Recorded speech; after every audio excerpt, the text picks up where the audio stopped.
The lights go off, your head hits the pillow, and instead of your mind going quiet, it does the opposite. Suddenly, you're not in your bedroom anymore. You're in a boardroom delivering the speech that finally shuts everyone up. Or you're back in that argument from 3 years ago, except this time you have the perfect line ready the second it matters. You didn't choose to go there. Your brain just opened the door and walked you straight in. Most people brush this off as overthinking or a sign they need to sleep more. But that explanation doesn't hold up. What's actually happening in your head at night is far more calculated than random noise. Your brain isn't malfunctioning, it's running a program, one with a purpose that most people never stop to notice. So what is it actually building in there, every single night right before you drift off? And why does it feel so real while it's happening? To understand this, you have to look at what's shifting inside your head the moment you close your eyes. All day, your brain operates under strict supervision.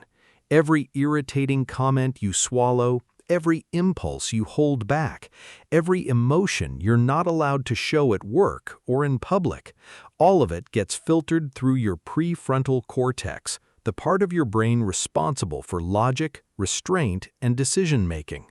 It works overtime all day, every day, just to keep you looking composed.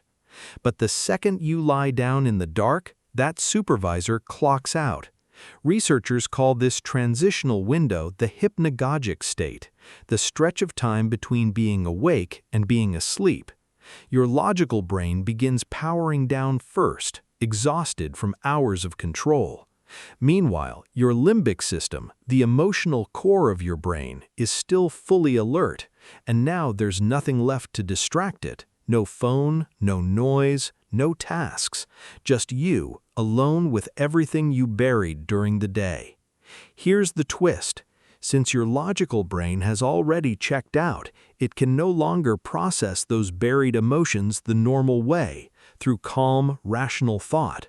So your brain switches strategy. It starts speaking in scenes instead of sentences. You don't lie there thinking, "I was disrespected today." Instead, your mind builds an entire scene where you stand your ground, deliver the perfect response, and walk away as the clear winner. That's why these mental movies are never generic. They're intensely personal, and you're always the lead. But why this particular memory, this particular person, this particular outcome? 3 psychological needs are driving the script. The first is closure. Some memories refuse to fade, not because they were the most painful, but because they were never finished. The conversation ended too soon. The apology never came. Psychologists call this the Zeigarnik effect, our tendency to remember unresolved situations far more vividly than resolved ones. When real life won't hand you an ending, your brain writes one itself, casting you as the author of your own resolution. The second need is reward. Picture yourself walking into a room and commanding it. Everyone's watching.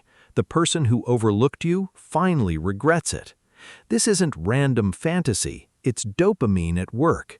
Your brain releases dopamine not just when you win, but the moment you anticipate winning.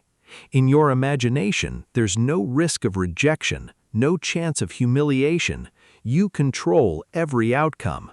That's why it feels so satisfying, and why it's so hard to stop. The third need is rehearsal. Tomorrow's job interview, the hard conversation you've been avoiding. Your brain runs simulations, testing different openings, predicting reactions, adjusting your responses in real time. So why can't you just switch it off? Because your brain has quietly trained itself into a loop. Night after night, the darkness and silence became a cue, and your mind learned to associate lying down with turning the projector on. The scenario gives you an instant reward too, not the content itself, but the relief of distraction from boredom or emptiness. And that relief comes at a cost. The emotional intensity of these scenes triggers something called pre-sleep cognitive arousal, Your heart rate rises, your body stays alert, and sleep slips further away. The longer you're awake, the more material your brain has to work with. It becomes self-feeding. Breaking this loop starts with one shift. When the scenario begins, don't fight it, name it. Quietly say to yourself, "I'm doing this again." That single act reactivates your logical brain just enough to cool the emotional charge. Then give your mind a clear stop signal, a mental image of a switch turning off, a screen going black. Immediately after, fill the space with something neutral before the old scene can rush back in. Count your breaths.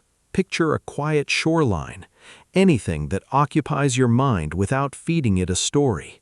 This won't work in one night. Your brain has been running this script for years, and rewiring it takes repetition, roughly 2 to 3 weeks of consistent practice before it becomes reflex.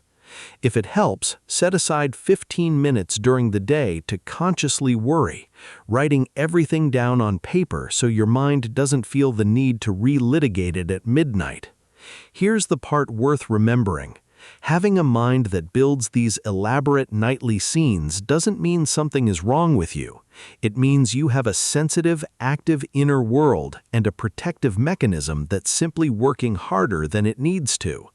The goal was never to silence your imagination. It was always to teach it when to stop.